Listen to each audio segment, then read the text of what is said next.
This is Kristen Bell. And Adam Brody. And we're dating. In our new show, Nobody Wants This. Right. We're not really dating. No, in real life, we're married. Right. Married to other people, not each other. Oh, this is complicated. Right. It's just like our love lives in Nobody Wants This, a show about what happens when a bold and sometimes provocative podcast host finds her unlikely match in a sweet traditional rabbi. Nobody Wants This launches September 26th, only on Netflix. Hello and welcome to Invisible Hate. I'm Asad Butt. And I'm Saadia Khan. And we begin today on August 4th, 2009 in Collier Township, a small town just outside of Pittsburgh, Pennsylvania. And our focus is on the LA Fitness Health Club in a strip mall in the town. George Sedini is a gym member there. He is 48 years old and from a nearby town. That day, George scopes out the gym 3 times at about 11 a.m., at about 7:40 p.m., and then finally again about 16 minutes later at 7:56 p.m. He's wearing a headband and workout gear and carrying a black duffel bag with 4 handguns inside. As he enters the gym, a women's Latin Impact dance aerobics class is underway. George enters the class, walks to the back of the room, rifles through the bag, and then turns off the lights. He then fires at least 36 rounds from 3 of the guns. 3 women are killed, 9 more are wounded, including the pregnant instructor. He then kills himself. This is Invisible Hate.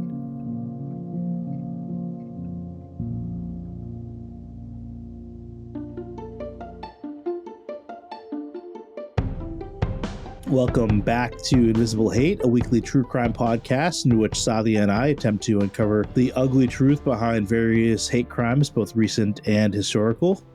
That's right, Asad. Many of the cases that we discuss involve crimes committed against minority groups. Our goal is to determine through a discussion of the nuances and complexities of these unfortunate situations whether or not these transgressions can be considered hate crimes. As will soon become very clear, today's case appears to fit many of the criteria for a hate crime, but let's not get ahead of ourselves. Asad, how are you doing? Yeah, so Saadia, as you know, we were supposed to record this a couple hours ago, and I had to postpone, and I want to tell you why. It's because when I woke up, went to go look in on Isha, my daughter, who's 1 year old, and there was blood all over the crib. And I was like, what's going on, Saadia? I was so nervous. I yelled for my wife, got Isha up, and went to go investigate. Turns out we gave her berries last night, and she threw up the berries. It looked like a crime scene, but it was just berries were all over the bed. So, Asad, or thrown up berries. You were telling me this story before we started recording, and I asked you if Isha liked berries, and apparently she does. She loves berries, I guess enough to share it with her bed in the middle of the night. As a parent, I can totally imagine what you must be going through, but I'm glad everything is fine and Isha is fine. Yeah, I mean, and she hardly ever throws up, and so it was just also just kind of like a surprise to us, but she's doing fine and everything. So how are you doing? I am doing okay, Asad. So I am really sick and tired of New York's weather. I think it's playing these mind games with us. One day we have 87. I kid you not, 87 degrees. Yesterday it was so hot. And today it's 68. And tomorrow it's supposed to be 54. Can you believe it? I thought you don't even leave your house. So what are you complaining about? Who said that? I do leave my house. Listeners, just ignore us. I drive a lot. I don't like to fly. Oh, that's right. Last week I drove to Chicago. Oh, that's right. So that's how much I like to drive. But when it comes to flying, I'm pretty freaked out. And I know there are a lot of listeners out there who are just like me. So Asad, you can't blame us for being scared of flying. I will also complain about the weather. I just feel like here in Portland, Oregon, it's just like dreary and dark skies from like, October until April. Just recently the sun has come out and it just makes all the difference in the world for sure. Oh my gosh, Asad, the weather is driving both of us crazy, I guess. Yeah, totally. So, Asad, should we get started? Yeah, let's dive into the case. So remember, this is 2009 and we are in Pennsylvania, just outside of Pittsburgh. George Sodini works at a law firm, but he is not a lawyer. He is a systems analyst in the finance department at the law firm, a law firm that he's worked for about a decade. Now, according to reports, George owns a lot of guns. All of them are legally owned, and he has no criminal record or known mental illnesses. But it seems like he's been struggling with a bunch of issues. Like, for example, a month before the shooting, he brings a grenade, one that doesn't work, mind you, onto a public bus. A passenger notifies the police, who question him but do not charge him with anything. Can you imagine, Saadia, like seeing a grenade, a real grenade on a bus? I think I would freak out. I would just jump off that bus. I would not want to be on that bus. George, I guess he's recently hit a point of no return in his social isolation and anger, specifically towards women, and we'll get to that in a little bit. But just remember that day, he's been stalking the gym starting at 11 o'clock in the morning and basically all day waiting to do something. And it seems he is specifically targeting the Latin Impact dance class at the gym. And we know this because George has a schedule of the classes offered at the gym at home and circles that specific class. So he's there at 11 and then comes back 9 hours later at 7:40 p.m. And then finally, again, about 16 minutes later at 7:56 p.m., right before the class begins at 8. Oh, wait. So, Asad, he attends it at 11, then goes back at 7:40. How many times is this class happening? Sorry, I should be clear. He doesn't go in, he scopes it out. I think he kind of like does, I'm assuming like a drive-by, gets in the vicinity. And the question is, maybe he went at 11 thinking that he was going to do it and then decides not to, then maybe goes back. Unclear, but like he's kind of scoping out the place. Oh, interesting. Okay. And so around 8 o'clock at night, the dance class begins. The instructor, her name is Mary Primus, tells the women in attendance that she is pregnant and this will be her last class. Meanwhile, George enters the gym and if you've been to an LA Fitness, there's like a bunch of different rooms, right? And so he enters the gym and heads straight towards the class where this dance class is happening. And just a note that it is an all-female class. He enters the room and heads towards the back. He then sets down his duffel bag and reaches into it. And then in addition to the 4 guns that we mentioned before, he has 30 round ammunition clips. These clips were actually illegal before the assault weapons ban was lifted in 2004.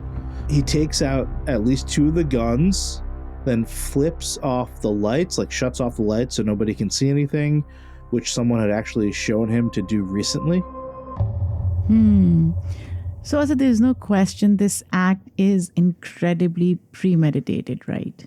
Yeah, 100%. I agree with that. I wonder why he would turn off the lights. I mean, is he scared, or maybe he doesn't want to see the horrific, tragic event that's about to unfold or the harm that he is going to cause? I don't know. Why would he do that? I think it's a mix of probably a lot of things. I mean, obviously, when you shut off the lights and then start shooting, it creates more chaos. Like, where is it coming from? How do I get out? But I think, also, I think you're right. I think he also doesn't want to see what he's about to do. And there must be, some conflict that he's having in his mind. Despite the lights being turned off, though, some attendees can still see his face. He walks forward, then calmly and slowly rotates around the room, shooting. He doesn't know any of the 20 plus women that are in the class personally and seems to be aiming indiscriminately rather than targeting a specific person. George remains expressionless and does not say anything before or during the shooting. Mary, remember she's the pregnant instructor, is shot twice and plays dead. What's crazy is that a bullet that should have been fatal is actually deflected by her scapula. Her and her baby survive. Oh, wow. That's incredible. Yeah, 8 other women are injured, but Saadia, 3 women do die. Heidi Overmeyer, who's 46, Elizabeth Gannon, who's 49, and Jody Billingsley, who is 38. A 14-year-old girl in the class at the time runs out of the classroom while this is happening and to a nearby restaurant to tell them to call 911. Meanwhile, George does not empty the clips nor reload. About a minute after he starts shooting, he turns the gun on himself and fires once in the head. So this is so tragic. It's like he even hate crimed himself. Yeah, I think that's an interesting way to put it. Yeah. Saadia, at the scene, they found a typed note with some scribbled additions that he had written in the duffel bag detailing his thoughts about women. Here's a clip from CBS News about it. In a note left at the scene, Sadini complains he never spent a weekend with a girl, never lived with a woman, and only had sex a few times. So Saadia, at George's home, copious other notes and diaries will reveal a wealth of information about what was going on in his mind. For example, Saadia, he has a blog, and in that final blog, he writes, quote, "Death lives," end quote. And he also jots down his own date of death, which is the day of the murders. We actually also learned, Saadia, that he actually attempted the shooting at the same class 8 months earlier, but didn't go through with it. Just like so much information that was found at his home on this blog and elsewhere. And we're going to share more about it. But first, let's take a quick break.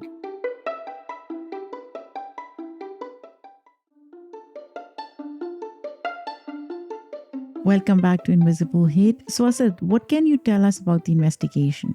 Yeah, Saadia. So police arrive on the scene pretty quickly and work to identify the victims and the perpetrator. Because the women in the class don't have IDs on them, it's difficult at first to determine their identities. There's not a lot of mystery as to who the killer is, though. Police search George Sodini's home and recover 6 handguns, 2 that were purchased the year before and 4 from long ago.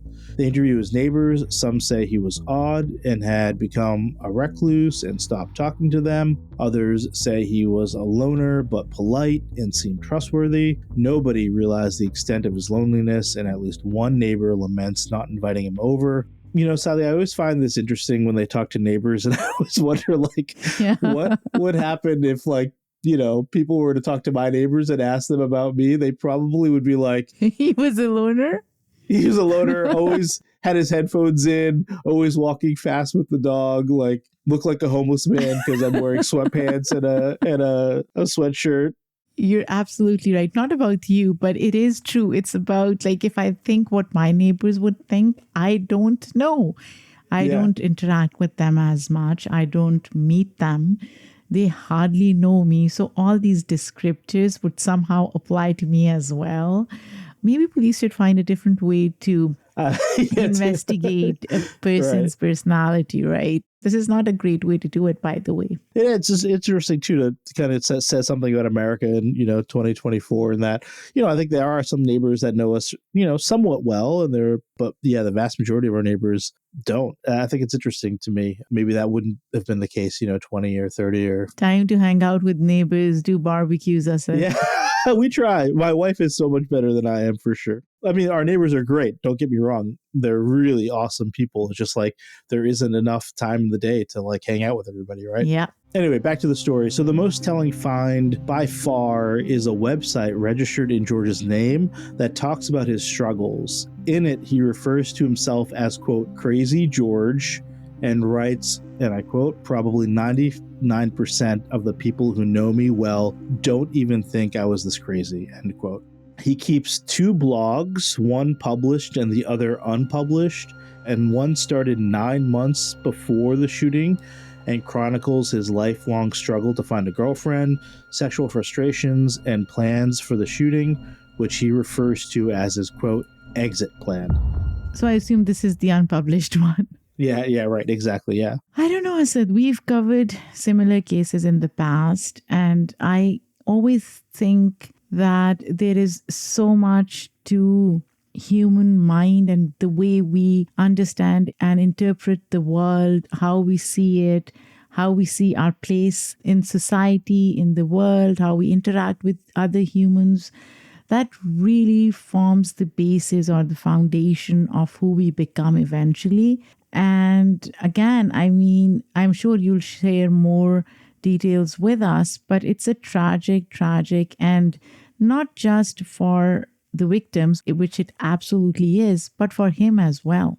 I think about, obviously one of these blogs was unpublished, but the other one was published, presumably, out there on the web. And to me, part of that is maybe him unconsciously or, subconsciously trying to get help from anyone out there, right? And why else would you kind of put this thing out into the world? And so, not obviously like condoning anything that he did, but I think we've seen so many people, perpetrators who write these manifestos and just they're released after their death, for him to be writing about things that he's struggling with, making it public. I wish society could have done better by him while he was struggling. And I feel like his ultimate goal was to commit suicide. He just picked this path to do it. Maybe he was too scared to do it at home or alone, and he just wanted to do something, I don't know, more memorable in a very weird and warped way. Yeah, I think you're right. Yeah. So going back to investigation, Asad, tell me about all that happened. Obviously, there's a huge trove of information, and investigators begin to wade through all of the written material. Meanwhile, George's family issues a short statement. They say, and I quote, "Our hearts and prayers are with the victims and the families, and we pray for the full recovery of the survivors." In, all the written stuff, George does mention issues unrelated to women, including a battle with alcoholism, that he has no control over his life, and problems with his family, specifically a domineering and controlling mother and a bully for a brother. But the majority of the content is the growing feeling that he's a depressed loner, constantly rejected by the female sex. George records his increasing seclusion and growing rage towards women in these blogs and stuff. He says that 30 million women have rejected him despite his efforts to stay in shape and dress up and, just make himself, I guess, appealing to the other sex. Oh, wait a second. How did he come up with 30 million? Yeah, 30 million women is his kind of self-proclaimed estimate of how many single desirable women there are out there. Oh, interesting. He writes, and I quote, "Girls and women don't even give me a second look anywhere. There is something blatantly wrong with me that no goddamn person will tell me what it is," end quote. He writes entries about young women that he finds attractive, with a focus on having a relationship with a significantly younger woman. And he thinks Black men can have their choice of the best white women. So just kind of lots of racism and misogyny in there.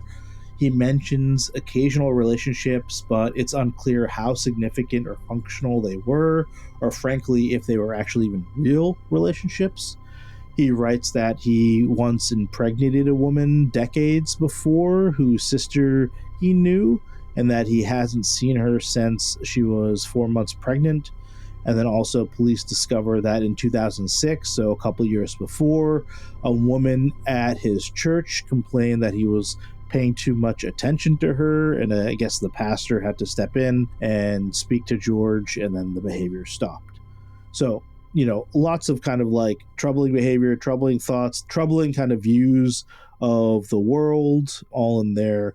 We actually have a couple other things that I want to kind of share, and then I think we can kind of talk about it afterwards. So here are some other things in the blog. One, he wrote that he hasn't had a girlfriend since 1984, and he's questioning himself as to why. He's wondering if he's too ugly or too weird. He says that basically he hasn't had sex in 18 years. He also writes that And I quote, "I know nothing will change no matter how hard I try or what goals I set."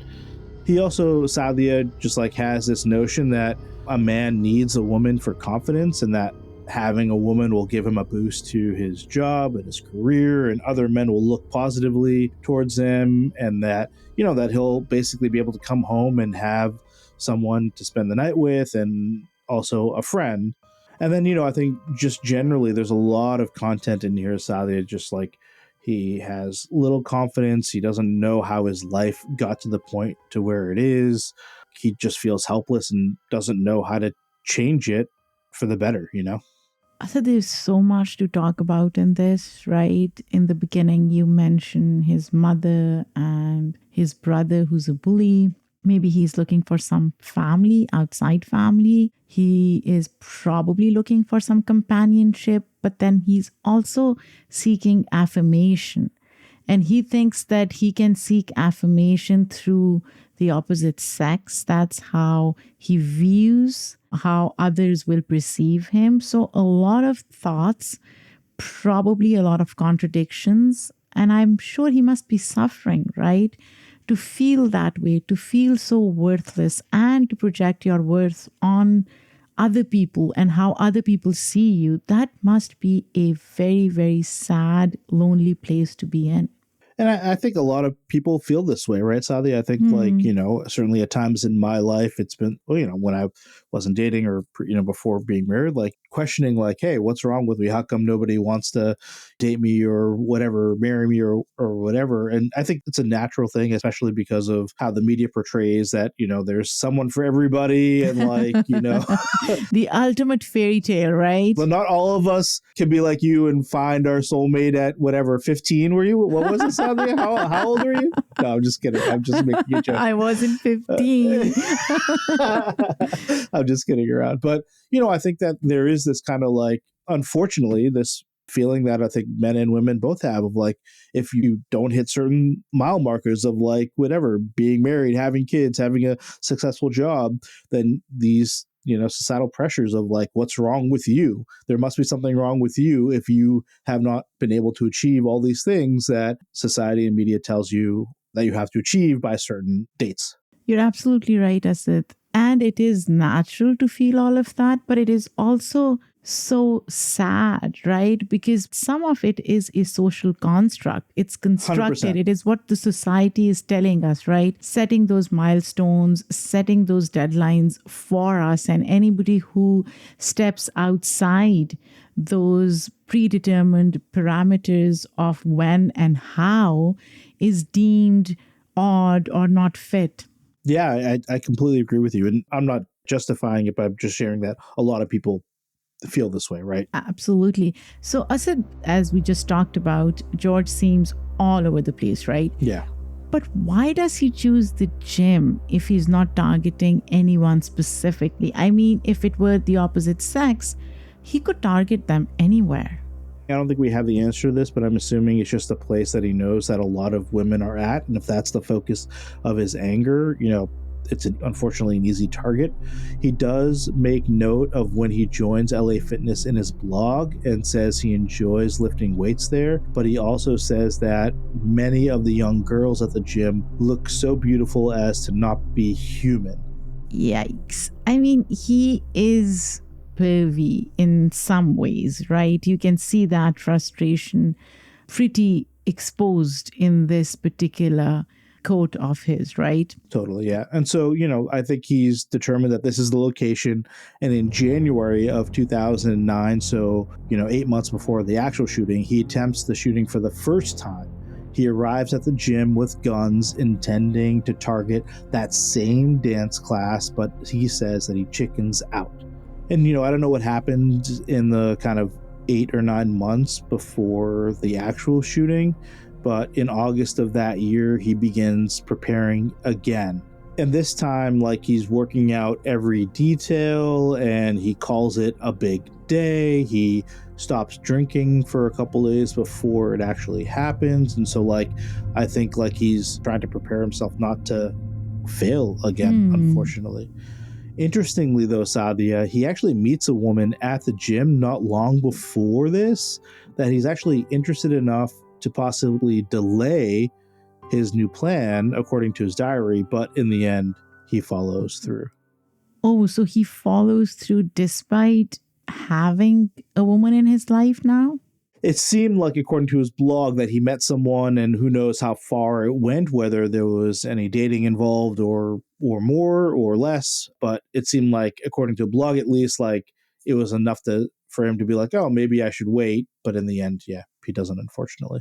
It seems to me like nobody really accessed or read his blog entries, or at least did not take them seriously, right? Yeah, I'm not sure if his identity was obvious from the blog or the domain that it was hosted on, but please do try to determine if anyone had accessed the post before the August shooting, saying that they would have a moral and legal obligation to report it. This is an interesting point, Asad. So if you came across a blog like this, what would you do? I don't know, honestly. And for me now, and this is 15 years ago, right? Like there's so much shit on the internet. I guess maybe the question is, who would you report it to if he's in Pittsburgh and I'm in Portland and I see this? Yeah, I guess I don't know what the plan of action would be. Like, would you think it's fiction? Would you think it's true? Exactly. It's very difficult to determine, right? Whether somebody is blowing steam or someone is really actually going to follow through. And what if somebody is just venting and you don't want them to get in trouble? But at the same time, if they are saying things that are explicitly problematic, then maybe, I don't know, Asad. But I just don't know, like, would you call 911? It seems like there should be a way to report things like this, but like, I guess when it's happening in real life, so there have been times where I've called 911 because I've witnessed something, or it seems like someone is having some mental issues, and that seems cut and dry, right? You see something, you call, you explain what's going on, and then you share. Yeah, I guess when it comes to like internet content, I just don't know what the protocol is, other than like if you see it on Facebook or you see it on Instagram and you can click on there and say report this post or whatever. I just don't know of like in terms of local police or national police or the FBI. I don't know how any of that works. If listeners know, please share. Yeah, or if listeners have reported content like this, right? If they've had any experience with reporting or seeing content that they wanted to report but did not, would love to hear your thoughts. Totally. So, as we mentioned, Sally, back to the story, like in addition to all these blogs, detectives find at least 2 home videos that George has posted to YouTube a year before in 2008. At least one is for a homework assignment from a self-help seminar by an author on how to date women. An employee from the seminar describes George as quiet and studious and eager for self-improvement. And in the video, George actually shares his goals for the seminar. Take a listen. Well, my objective is to be real and to learn to be emotional and to be able to emotionally connect with people. Okay, hot take, Asad. I am not a fan of self-help books, seminars. Oh, really? Oh my gosh. Why? I am just skeptical. It's like those self-help seminars or books, I kid you not, those could be just a blog post and people write books and they write essays about it, and it really bothers me. Oh, that's fascinating. I mean, I think there are some charlatans that are out there that are just in it to make money and like try to scam a lot of people out of money. I think there are a lot of things that you're right that like are just, if you listen to a podcast or a book, you get the gist, but I'm not as bearish on what you're saying. Like if a book or a seminar can help you overcome something, to me, it's like taking a class, right? Like that's how I see it. Maybe I haven't found one yet. Yeah, that's true. So, Asad, clearly there is something wrong with this guy, right? He cannot relate to other humans, which he recognizes, but he also hates that about himself. And at the same time, he takes his lack of relationships out on women, not a specific woman, but all women, right? So on the one hand, he's yearning for women, he loves women, he fantasizes them. And on the other hand, he just wants to harm them. So Saadia, some people do in fact refer to George as one of the first, quote, incel killers. Have you heard this term before? I have. Yeah. So for those of you that don't know, an incel is defined as a, quote, person who's usually a man who regards himself or herself as being involuntarily celibate and typically expresses extreme resentment and hostility towards those who are sexually active. Incels often reference a 133-page manifesto by a person named Elliot Rodger, whose manifesto is titled My Twisted World, and it intersects with other kind of alt-right groups. This subculture has been popularized in the media more recently for their online communities, their celebration of mass shootings, and their fantasies of violence. And apparently an online collection of anti-women communities is known as the, quote, manosphere. Interesting. Yeah, I didn't know. I mean, I've heard the term and I recognize that people have, a lot of kind of shooters or mass murderers have been called incels, and, but I didn't know that it was as kind of big and widespread as it is now. That's so interesting to me, Asad. Anyways, we are going to take another quick break before we hear what some professionals have to say.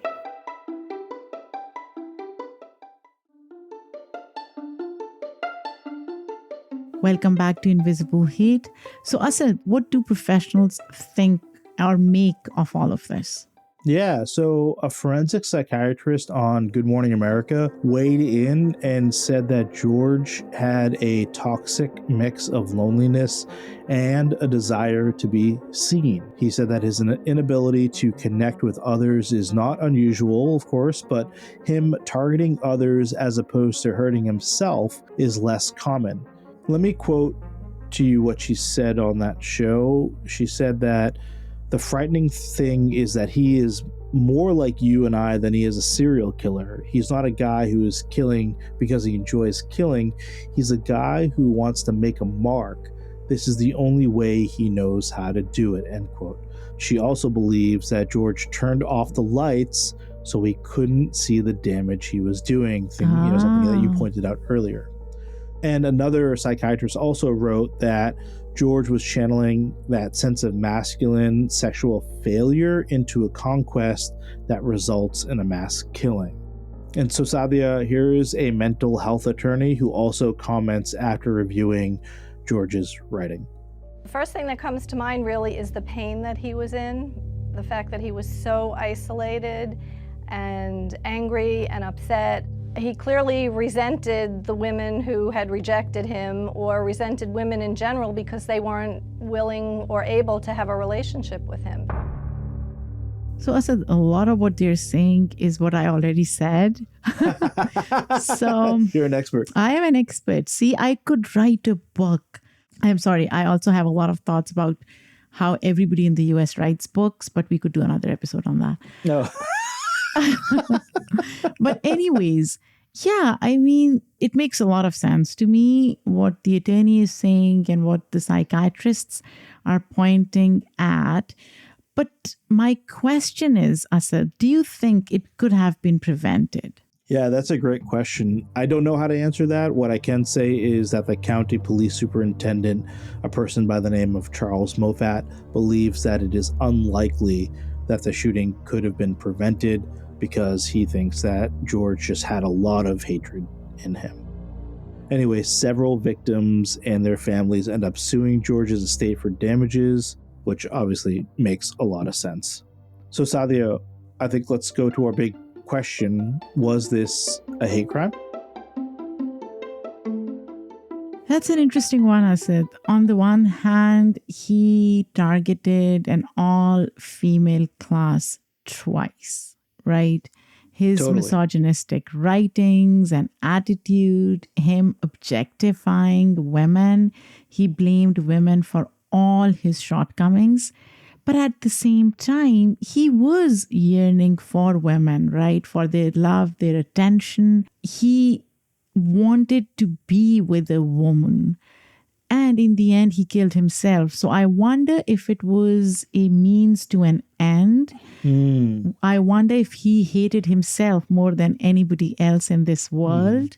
Yeah. And I really think he hate crimed himself in the end. Interesting. Yeah. I mean, for me, I think this clearly was a hate crime. I think his writings show that he had specific scorn for women and females, and then him targeting those two classes or that class, at the end of the day, and knowing that it was going to be all women. For me, it's pretty clear that it was a hate crime based on gender. Agree to disagree, Asad. Yeah. So, Saadia, before we go, I want to just share a little bit about the victims. So, Heidi Overmeyer, as we mentioned, was 46. She was from a suburb of Pittsburgh. She was a sales manager at Kennywood, which was the area's largest amusement park. And colleagues remembered her as someone who kept the park just operating, just like was the backbone of the park. And she had a 15-year-old son at the time of the shooting. Elizabeth Betsy Gannon was 49, was also from a Pittsburgh suburb, this one called Green Tree. And I guess she lived most of her life in the 2-story brick house where she actually grew up. She absolutely loved her dog, a red Labrador retriever named Lady, and was seen often walking around the neighborhood with the dog. And then Jody Billingsley was from Mount Lebanon, Pennsylvania. She was originally from Ohio and worked in medical supply sales and traveled a lot, I guess. And she really loved plants and being athletic. And I think, Saadia, it's just we talk a lot about the randomness of all this stuff. Just, everybody in that class, they, randomly went to their gym, went to the class. How many times have you and I been to the gym? And some days we're like, oh, let's go. Some days, let's not go. And for them, to just decide to go on that night and then end up, being murdered is just so sad. I do also want to note that a couple days after the shooting, approximately 75 people, friends, women's rights advocates, clergy members, and local officials held a vigil in downtown Pittsburgh to honor the shooting's victims, which obviously we mentioned there are 3 that died and many more that were injured. I said another tragic ending, right? So many innocent lives lost once again. Our goal through this podcast is to highlight the impact. We say it so many times on this podcast in different episodes that, when you kill somebody, you don't kill one person, you kill communities, you kill families. And just the thought of it is so sad and it is so tragic, the whole thing. Anyways, would love to hear our listeners' thoughts on this or any other episode that we've done. Every week, all of us get together, our script writers, brilliant script writers, bring these stories to life. If you like these stories, please do share them with your friends, family members, post them on social media, give us a good review. It really helps us sustain this podcast. Thank you so much for listening to Invisible Hate. If you want to learn more, check out links in the show notes about the case. You can email us your thoughts on this story or any other story that you think we should cover. You can reach us at info@invisiblehatepodcast.com. You can also tweet us or hit us up on Instagram. Just search for Invisible Hate Podcast. If you like what you hear, please share it with a friend. Invisible Hate is a joint production of Rafaelion Media and Immigrantly. We'd like to thank our team, which includes Michaela Strather, Emmanuel Monahan, Lindsay Gamble, and Paroma Chakravarthi. Our music was done by Simon Hutchinson. We'll be back next week, as always, with another hate crime for us to analyze. Until then, I'm Asad Butt. And I'm Saadia Khan. Take care.